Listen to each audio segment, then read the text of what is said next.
أعوذ بالله من الشيطان الرجيم بسم الله الرحمن الرحيم الحمد لله والصلاة والسلام على رسول الله وعلى آله وصحبه ومن تبعه وولاه وسلم تسليما كثيرا أما بعد.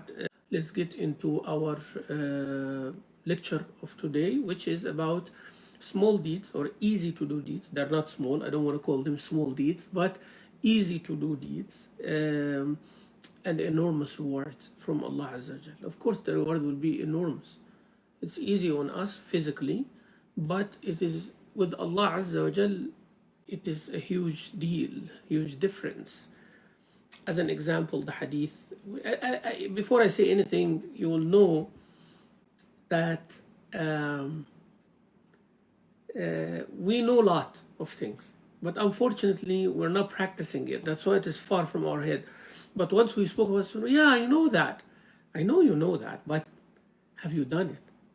That proves the point that when we ask Allah for guidance, we are not just asking Him to show us. Many people see the truth, but they still don't do it. They are distracted, they are controlled by their lust and desire, they are under the effect of other things, they are busy, they are worried, they are anxious, they are depressed, whatever the reason is. So not everybody, just because they are shown the truth or they're shown a good thing, they will end up doing it. Actually, majority of the people will not do it, even though they know the right thing. So you need the help of Allah Azza wa Jal to remind you, to remember Him. Whoever stayed after their salah in the place they prayed, whether it's in the masjid or at your home or bedroom or somewhere, and it is advised that each and every one of us assign a specific place at the house to be your musalla.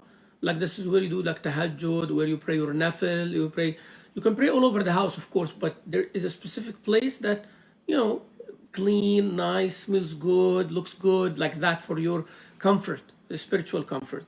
So whoever sit in their musalla after the salah, the